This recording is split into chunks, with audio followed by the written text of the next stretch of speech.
Welcome to 99 TV. నేను బ్రహ్మనాయుడు. సాధారణంగా చాలామంది సినిమా చూడకుండా రివ్యూ చెప్తారు, కానీ నేను సినిమా చూసి వచ్చి రివ్యూ చెప్తున్నా. హరిహర వీరమల్లు సినిమా దేశవ్యాప్తంగా రిలీజ్ అయింది.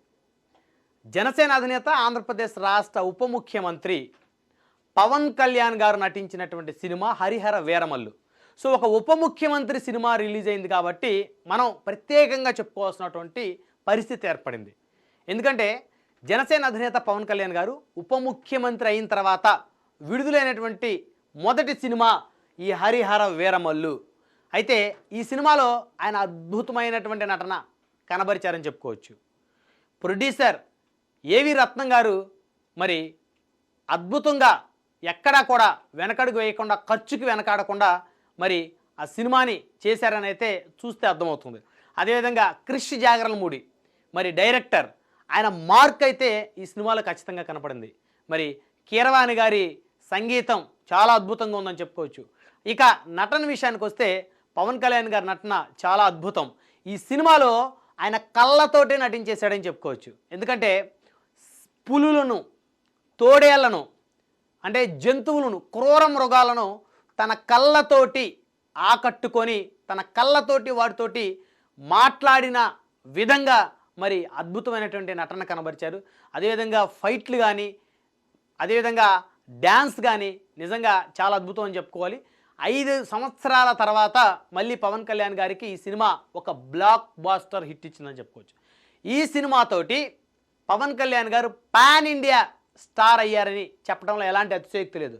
ఖచ్చితంగా ఈ సినిమా వందలాది కోట్ల రూపాయలని కలెక్షన్ చేస్తుంది, కనక వర్షం కురిపిస్తుంది. ఇకపోతే ఈ సినిమాలో విలన్ ఔరంగజేబు పాత్ర పోషించాడు బాబుడియల్. బాబుడియల్ అద్భుతమైనటువంటి నటన. ఎందుకంటే ఔరంగజేబు ఆ పేరు వింటే మనందరికీ ఒక క్రూరత్వం గుర్తుకొస్తుంది. ఎందుకంటే ఎక్కడి నుంచో మన భారతదేశం వచ్చి మన భారతదేశంలో అనేకమైనటువంటి రాజ్యాలని తన గుప్పెట్లో పెట్టుకొని మరి పెద్ద ఎత్తున చెప్పాలంటే హిందువుల మీద దాడులు, దౌర్జన్యాలు చేసి వారిని మత మార్పిళ్లకు గురి చేయాలనేటువంటి ఒక క్రూరమైనటువంటి క్రూరత్వానికి మరి నిదర్శనంగా చరిత్రలో ఉన్నటువంటి ఔరంగజేబు యొక్క క్రూరత్వం ఏదైతే ఉందో మన చరిత్రలో చదువుకున్నామో ఆ క్రూరత్వం చాలా స్పష్టంగా బాబుడియల్ ఫేస్లో కానీ, ఎక్స్ప్రెషన్స్లో కానీ కనిపించిందని అయితే ఖచ్చితంగా చెప్పుకోవచ్చు. అదేవిధంగా ఇకపోతే సునీల్, కమెడియన్ సునీల్ కానీ, లేకపోతే నాజర్ కానీ విలక్షణ నటుడుగా, అదేవిధంగా కట్టప్ప అందరికి గుర్తు ఉండే ఉంటుంది. మరి కట్టప్ప కూడా తన అద్భుతమైనటువంటి నటనని కనబరిచాడు బ్రాహ్మణ రూపంలో. ఇకపోతే నిధి అగర్వాల్ హీరోయిన్ మరి చాలా చక్కగా డ్యాన్స్ వేసింది, చాలా అద్భుతమైనటువంటి నటనని ప్రదర్శించిందని చెప్పుకోవచ్చు. ఇకపోతే పవన్ కళ్యాణ్ గారు ఈ సినిమాలో మరి ఆయన ఒక అంటే ఇప్పటి వరకు సినిమాలన్నీ డిఫరెంట్ అని, ఈ సినిమా డిఫరెంట్ అని చెప్పుకోవచ్చు. ఎందుకంటే వీరమల్లు అనేటువంటి ఒక పోరాట యోధుడి యొక్క పోరాట పటిమ ఏదైతే ఉందో అది పవన్ కళ్యాణ్ గారు చాలా స్పష్టంగా తన నటనలో కనబరిచారు. ఎందుకంటే ఎప్పుడో పురాణాల్లో మరి చరిత్రలో దాగి ఉన్నటువంటి వీరమల్లు సంబంధించి మరి ఆయన వీరత్వం, అదేవిధంగా ఆయనకు సంబంధించినటువంటి అంశాలు ఏవైతే ఉన్నాయో అవి చాలా స్పష్టంగా ఈ సినిమాలో పొందుపరిచారు. సో అదేవిధంగా సనాతన ధర్మం యొక్క గొప్పతనం ఈ సినిమాలో అయితే చాలా స్పష్టంగా మరి చూస్తే అర్థమవుతుంది. ఎందుకంటే 2020 నుంచి అధికారికంగా ఈ సినిమా మరి షూటింగ్ మొదలుపెట్టారు. సో మరి 2020 నుంచి మరి ఇప్పుడు 2025 జూలై 24వ తారీఖున ఈ సినిమా మరి దేశవ్యాప్తంగా రిలీజ్ అయింది. కాబట్టి దాదాపు 4 సంవత్సరాల పైగా ఈ సినిమా మరి షూటింగ్ని మరి చేసుకున్నటువంటి పరిస్థితి ఉంది. ఎందుకంటే మధ్యలో కరోనా, అదేవిధంగా పవన్ కళ్యాణ్ గారు ఆయన రాజకీయాల్లో చాలా బిజీ అవ్వటం, మరి సినిమా అనేక ఒడిదుడుకులు ఎదుర్కొని ఎట్టకేలకు ప్రేక్షకుల ముందుకొచ్చింది. బ్లాక్ బాస్టర్ హిట్గా ఈ సినిమా నిలిచిందని చెప్పుకోవచ్చు. అదేవిధంగా చాలామంది ప్రొడ్యూసర్ రత్నం గారు మరి ఈ సినిమాతోటి ఇక ఇబ్బంది పడిపోతారు, ఆయన కోలుకోలేని దెబ్బ పడుతుంది. ఎందుకంటే చాలా సంవత్సరాలు సినిమా లేట్ అయింది. మరి సంవత్సరాలు గడిచే కొద్దీ మరి పవన్ కళ్యాణ్ గారిలోని పవర్ తగ్గుతుందేమో అనుకున్నారు, స్టామినా తగ్గుతుందేమో అనుకున్నారు. దానివల్ల ఈ సినిమాకి ఇబ్బంది అవుతుందేమో, సినిమా మరి ఒకవేళ ఏదైనా ఇబ్బంది కనుక జరిగితే కోట్లాది రూపాయలు మరి రత్నం గారు నష్టపోయి రోడ్డును పడతారేమో అనేటువంటి చాలామంది చర్చించుకున్నారు. కానీ ఆ అంచనాలన్నీ కూడా తారుమారు చేస్తూ మరి రత్నం ఏఎం రత్నం గారికి నిజంగానే రత్నాలు వచ్చి కురిపిస్తాయి అని అయితే చెప్పుకోవచ్చు. ఎందుకంటే సినిమా కలెక్షన్స్ కూడా అదే విధంగా ఉంది, హౌస్ఫుల్ ఎక్కడ చూసినా కూడా. ఎందుకంటే వీకెండ్ కాకపోయినప్పటికీ కూడా సినిమా మరి ఉదయం నుంచి కూడా మరి అన్ని థియేటర్స్, ప్రత్యేకించి ఆంధ్ర తెలంగాణలో అయితే ప్రతి థియేటర్ ఫుల్ అయిపోయిందని చెప్పుకోవాలి. అదేవిధంగా మాల్స్ కూడా పెద్ద ఎత్తున ఫుల్ అయిపోయిందని చెప్పుకోవచ్చు. సో మొత్తానికి ఈ వీరమల్లు సినిమా ఏదైతే ఉందో ఈ పవన్ కళ్యాణ్ గారి సినిమాలన్నింటిలో మరి అవన్నీ ఒక ఎత్తు అయితే ఈ వీరమల్లు సినిమా ఒక ఎత్తు. ఎందుకంటే ఆయన ఒక పోరాట యోధుడిగా చేసినటువంటి సినిమా వీరమల్లు మాత్రమే. ఎందుకంటే ఆయన పోలీస్ ఆఫీసర్గా, అదేవిధంగా ఒక మంచి కొడుకుగా యాక్ట్ చేసిన సినిమాలు ఉన్నాయి, ఒక మంచి తమ్ముడుగా యాక్ట్ చేసిన సినిమాలు ఉన్నాయి, ఒక మంచి అన్నగా యాక్ట్ చేసిన సినిమాలు ఉన్నాయి. సో రాజకీయ నాయకుడిగా యాక్ట్ చేసిన సినిమాలు ఉన్నాయి, ఒక జర్నలిస్ట్గా యాక్ట్ చేసిన సినిమాలు ఉన్నాయి. కానీ ఒక పోరాట యోధుడి యొక్క జీవిత చరిత్ర సంబంధించి యాక్ట్ చేసినటువంటి సినిమా హరిహర వీరమల్లు అని అయితే చెప్పుకోవచ్చు. సో కాబట్టి ఈ సినిమా పార్ట్ 1 ఇప్పుడు కంప్లీట్ అయింది. అయితే ఫస్ట్ సినిమా చూసే వాళ్ళందరూ కూడా చాలా వరకు సినిమా చూసేంత వరకు చాలామందిలో కన్ఫ్యూజన్ ఉండేది. అంటే సినిమా కంప్లీట్గా వచ్చిందా లేకపోతే పార్ట్ 1 పార్ట్ 2 అని. సినిమా అయిపోయిన తర్వాత ఇది పార్ట్ 1 పార్ట్ 2 ఇంకా ఉంది అనగానే అందరూ కూడా ఒకసారి షాక్ అయ్యారనమాట. ఎందుకంటే పార్ట్ 2 ఎలా ఉంటుంది సినిమాలో అని చెప్పేసి. అయితే చాలామంది రకరకాలుగా సినిమా చూడకుండా రివ్యూలు చెప్తా ఉన్నారు. సినిమా లేదు, గ్రాఫిక్స్ బాగలేదని, విఎఫ్ఎక్స్ బాగలేదని. అసలు ఈ సినిమాకి గ్రాఫిక్స్తో అవసరమే లేదు. ఇది ఎప్పుడో పురాతన జరిగినటువంటి సన్నివేశాలని, సంఘటనల్ని, చరిత్రని ఆధారంగా తీసుకొని కొన్ని కల్పితాలు యాడ్ చేసి తీసినటువంటి సినిమా. సో కాబట్టి ఈ సినిమాకి పెద్దగా గ్రాఫిక్స్ కూడా అవసరం లేదని చెప్పుకోవచ్చు. ఎందుకంటే యుద్ధాలు, బాణాలు వేయటం, యుద్ధాలు చేయటం, సో అది మెయిన్ ఈ సినిమా యొక్క ముఖ్య ఉద్దేశం కాబట్టి, చరిత్రకు సంబంధించింది కాబట్టి పెద్దగా గ్రాఫిక్స్తో కూడా ఈ సినిమాకి అయితే పనిలేదని చెప్పుకోవాలి. కేవలం ఈ సినిమాకి యాక్షన్, నటన, ఫైటింగు, అదేవిధంగా ఎక్స్ప్రెషన్స్, డైలాగ్స్, మరి ఈ సినిమాలో సెంటిమెంటు ప్రత్యేకించి. ఎందుకంటే ఇక్కడ ఇంకొక ప్రధానమైనటువంటి ఎపిసోడ్ ఏంటంటే పవన్ కళ్యాణ్ గారు నిజ జీవితంలో ఏ విధంగా అయితే ఆయన కష్టపడి సంపాదించి డబ్బులన్నీ కూడా ప్రజలకు దానం చేస్తాడో, ఈ సినిమాలో మరి వీరమల్లు పాత్రలో ఆయన మరి డబ్బులను పేదలకు పంచేటువంటి ఒక కార్యక్రమం, వజ్రాలని దొంగతనం చేయటం సినిమాలో, మరి వాటిని అమ్మటం, పేదలకి పంచటం, అదేవిధంగా సినిమాలో డబ్బును కొలగొట్టడం, అదేవిధంగా పేదలకి, ఆకలితో ఉన్న వాళ్ళకి పంచడం. అంటే ఆయన నిజ జీవితానికి దాదాపు చాలా వరకు మ్యాచ్ అయినటువంటి సినిమా. కాకపోతే నిజ జీవితంలో సంపాదించి పంచుతున్నాడు. ఇక్కడ సినిమాలో వచ్చేసరికి కొల్లగొట్టి ప్రజలకు పంచుతున్నటువంటి ఒక ఎపిసోడ్ అయితే చూడొచ్చు ఈ సినిమాలో. సో మొత్తానికి చాలామంది అయితే సినిమా చూడని వాళ్ళు అయితే ఇష్టానుసారంగా రివ్యూలు చెప్తా ఉన్నారు. నిజంగా సినిమా గురించి తెలియాలంటే సినిమా చూసిన వాళ్ళు మాత్రమే సినిమా గురించి చర్చించాలి. ఎక్కడా కూడా సినిమాలో బోరింగ్ సన్నివేశమే లేదనమాట. అంటే ప్రతి మినిట్ సినిమా స్టార్ట్ అయిన దగ్గర నుంచి, ఎందుకంటే ఇది ఒక పెద్ద ఉప్పెన వచ్చింది, ఒక తుఫాను ఉప్పెనలో ఒక చిన్న పిల్లవాడు మరి కొట్టుకొని వస్తాడు. ఒక గుడి దగ్గరికి వచ్చేటువంటి క్రమంలో మరి అక్కడ కట్టప్ప ఎవరైతే సత్యరాజు ఉన్నాడో ఆయన ఒక బ్రాహ్మణ వేషం వేశాడు, సన్నివేశం అయింది.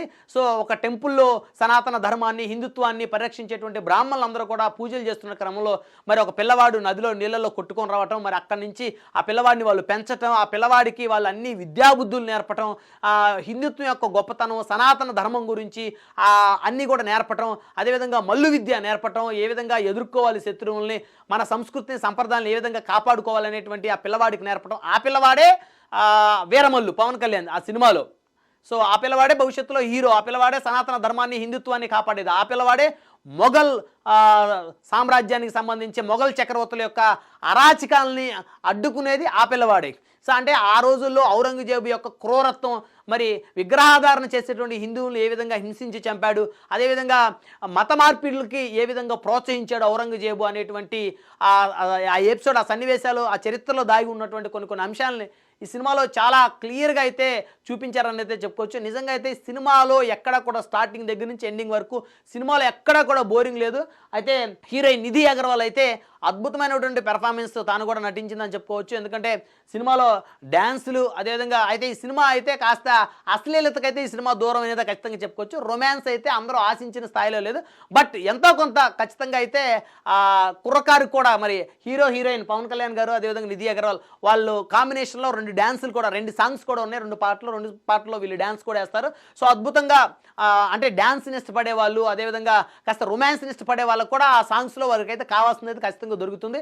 సో ఏదేమైనప్పటికీ కూడా సినిమా అయితే బ్లాక్ బాస్టర్ హిట్ అని చెప్పుకోవచ్చు. సినిమా ఖచ్చితంగా 500 కోట్ల పైగానే కలెక్షన్ చేస్తుంది అని చెప్పడం ఎలాంటి అతిశయోక్తి తెలియదు. అదే చాలామంది ఈయన రాజకీయాల్లో ఉన్నారు కాబట్టి, ఈయన రాజకీయాల్లో లేకపోతే అన్ని పార్టీలు వాళ్ళు కూడా సినిమా హిట్ అని చెప్పేవాళ్ళు. కాకపోతే వైఎస్ఆర్ కాంగ్రెస్ పార్టీ మొదటి నుంచి కూడా పవన్ కళ్యాణ్ గారి మీద ఒక విషయాన్ని చిమ్మేటువంటి ప్రయత్నం వారు మొదటి నుంచి చేస్తున్నారు కాబట్టి మొన్న ఏదో సినిమా బాయ్కాట్ అన్నారు. సో బట్ ఎవరైతే సినిమా బాయ్కాట్ అనేటువంటి పిలుపునిచ్చారో వారే వెళ్ళి బెనిఫిట్ షోలు చూసినటువంటి పరిస్థితి, చూసి సినిమా బాగలేదని చెప్తున్నారు కొంతమంది. అసలు కొంతమంది సినిమాకే వెళ్లకుండా సినిమా అలా ఉంది ఇలా ఉందని చెప్పేసి ఎవరి దగ్గర ఒక 2-3 పాయింట్లు తెలుసుకొని సినిమాలో ఉన్నటువంటి చిన్న చిన్న మైనస్లు ఎదురుంటే అవి తెలుసుకొని వాటిని మీడియాలో సోషల్ మీడియాలో ప్రమోట్ చేసేటువంటి పనిలో కొంతమంది నిమగ్నమై ఉన్నారు. కానీ నిజంగా ఇప్పుడు ఏ సినిమా లేదు, పెద్ద సినిమాలు ఏవీ లేవు, పెద్దగా కాంపిటీషన్ కూడా లేదు. కరెక్ట్ టైంలో ఈ సినిమా రిలీజ్ అవ్వటం, అదేవిధంగా పవన్ కళ్యాణ్ గారు అందులో హీరో అవ్వటం, ఒక మంచి చారిత్రాత్మకమైనటువంటి సినిమా ఇది. చరిత్రని తిరగతోడి మళ్ళీ మన యొక్క సంస్కృతిని సాంప్రదాయాల్ని గుర్తు చేసేటువంటి ఒక సినిమా కావటం ఈ సినిమాకి ప్లస్ పాయింట్స్ అని చెప్పుకోవచ్చు. అదే సినిమా అయితే చాలా అద్భుతం. ఎక్కడ కూడా సినిమాలో అసలు బోరింగ్ సన్నివేశమే ఉండదు అని అయితే ఖచ్చితంగా చెప్పుకోవచ్చు. మొత్తానికి హరిహర వీరమల్లు సినిమా 2వ పార్ట్ కోసం కూడా చాలామంది ఎదురు చూస్తూ ఉన్నారు. అందులో నేను కూడా ఒకరిని. సినిమా 2వ పార్ట్ ఎప్పుడు వస్తుంది? ఎందుకంటే ఔరంగజేబు పాత్ర, అదేవిధంగా వీరమల్లు పాత్రలో పవన్ కళ్యాణ్ గారు, ఔరంగజేబు పాత్రలో మరి ఎవరైతే విలన్గా ఉన్నటువంటి బాబిడియల్ ఎవరైతే ఉన్నాడో మరి ఆయన. సో వీళ్ళిద్దరూ కూడా ఫైటింగ్ ఎలా ఉంటుంది వీళ్ళిద్దరికి చివరిలో? ఎందుకంటే ఔరంగజేబుకి పూర్తిగా ఆయన హిందువుల్ని వ్యతిరేకించేటువంటి వ్యక్తి. సో ఇద్దరు కూడా ఒక పెద్ద తుఫాన్ వస్తుంది. తుఫాన్లో ఇద్దరు చేతులు కలిపి మరి ఒక గొలుసులు సహాయంతో ఒకరినొకరు పట్టుకున్న పరిస్థితి. మరి ఔరంగజేబు పాత్రలో ఉన్నటువంటి విలన్ మరి పవన్ కళ్యాణ్ గారి అంటే వీరమల్లు పాత్రలో ఉంటాడు. ఆయన చేతి మీద శివలింగాన్ని చూస్తాడు. చూసి ఒక్కసారిగా ఆయన చెయ్యి వదలాలని ప్రయత్నం చేస్తాడు, కోపంతో రగిలిపోతాడు. కానీ ఇక్కడ వీరమల్లు పాత్రలో ఉన్న పవన్ కళ్యాణ్ గారు మాత్రం ఆయన చేయిని అలానే పట్టుకుంటాడు అనమాట. సో అక్కడతో ఇంక సినిమా ఎండ్ అయిపోతుంది. సో 2వ పార్ట్ అనేది వస్తుంది అనేది అయితే అందరికి స్పష్టంగా అర్థమైపోయింది. మరి 2వ పార్ట్ కూడా సినిమా మరి రెడీ అవుతున్నట్టయితే తెలుస్తుంది. సో మొత్తానికి ఇక ఆయనకి తెలిసిపోయింది. అప్పటి వరకు కూడా విలన్ ఎవరైతే ఔరంగజేబు ఉన్నాడో వీరమల్లు ఎలా ఉంటాడు చూడాలని ఉంది. వీరమల్లు గురించి తెలుసుకున్నాడు కానీ వీరమల్లు చూడాలని ఉంది. ఇప్పటి వరకు కూడా అక్కడ కోహినూరు వజ్రం కోసం తన కోటలోకి ఇప్పటివరకు ఎవరు అడుగు పెట్టలేదు. కానీ ఇక్కడ వీరమల్లు అడుగు పెడతాడు. అదేవిధంగా గురుభక్తి, తనకి విద్య నేర్పినటువంటి గురువుని ఈయన తీసుకొచ్చి బంధిస్తాడనమాట ఎవరు ఔరంగజేబు. సో ఆ గురువుల్ని విడిపించుకోవడం కోసం వీరమల్లు ఔరంగజేబు యొక్క కోటలో అడుగు పెట్టేటువంటి ఒక ఆలోచన ఏదైతే ఉందో అదే సినిమా సంబంధించినటువంటి పూర్తి స్టోరీ అనుకోవచ్చు. వీరమల్లు ఎందుకు దొంగతనాలు చేస్తాడు, వీరమల్లు ఎందుకు చిన్న చిన్న రాజులు తోటి పరిచయాలు పెంచుకుంటాడు, వీరమల్లు ఎందుకు అక్కడి నుంచి ఔరంగజేబు దగ్గరికి వెళ్ళాలని అనుకుంటాడు అనేటువంటి ఎపిసోడ్ మొత్తం కూడా ఏదైతే ఉందో ఔరంగజేబు దగ్గర మరి వీరమల్లుకి సంబంధించినటువంటి విద్య నేర్పినటువంటి గురువులు అక్కడ బందీలుగా ఉంటారు. వారిని విడిపించేటువంటి క్రమంలో భాగంగానే ఈ సినిమా యొక్క స్టోరీ మొత్తం కూడా సాగుతూ ఉంటుంది. సో కాబట్టి అంటే ఇక్కడ గురుభక్తి కూడా చాలా స్పష్టంగా ఈ సినిమాలో కూడా చూడొచ్చు. అదేవిధంగా ఈ సినిమాకి సంబంధించి సనాతన ధర్మానికి ఎంత పవర్ ఉంటుందో ఈ సినిమాలో కూడా చాలా స్పష్టంగా కనపడుతుంది. సో మరి నెక్స్ట్ అంటే ఔరంగజేబుకి తెలిసిపోయింది ఎవరు వీరమల్లు ఎవరు అనేది ఫేస్ చూశాడు. సో వీరమల్లుని ఎలా అంతం చేయాలనేటువంటి ఆలోచన ఔరంగజేబు ఉన్నాడు. అదేవిధంగా వీరమల్లు ఔరంగజేబుని ఎలా అంతం చేసి తమ గురువుల్ని కాపాడాలి, ఎలా తమ ఔరంగజేబు చెరసాల నుంచి వీరమల్లు తన గురువులందరినీ కూడా ఏ విధంగా విడుదల చేసుకోవాలనేటువంటి ఒక ఆలోచనలో వీరమల్లు ఉంటాడు. సో మొత్తానికి గురువుల్ని విడుదల చేసుకొని తిరిగి వెళ్ళిపోతాడా, లేకపోతే గురువుల్ని విడుదల చేసి ఔరంగజేబును కూడా చంపేస్తాడా వీరమల్లు అనేది పార్ట్ 2లో మరి ఏం చూపిస్తారనేది అయితే నిజంగా ఆ ఒక ఉత్కంఠ అంటే ఎప్పుడు వస్తుంది అని ఎదురు చూడాలి అనేటువంటి ఒక ఆలోచన అయితే అందరికీ ఉందని చెప్పుకోవచ్చు. సో సినిమా అయితే బ్లాక్ బాస్టర్ హిట్. సినిమా చూడకుండా రివ్యూ చెప్పేటువంటి మేధావుల మాటలైతే నమ్మి మోసపోవద్దు. నిజంగా సినిమా ప్రేమికులు ఉంటే పార్టీలకు అతీతంగా, కులాలకు అతీతంగా, మతాలకు అతీతంగా, ప్రాంతాలకు అతీతంగా సినీ ప్రియులు ఎవరైతే ఉంటారో వాళ్ళందరూ కూడా చాలా ప్రశాంతంగా చూడాల్సినటువంటి సినిమా, మన చరిత్రను తెలుసుకోవాల్సినటువంటి సినిమా హరిహర వీరమల్లు.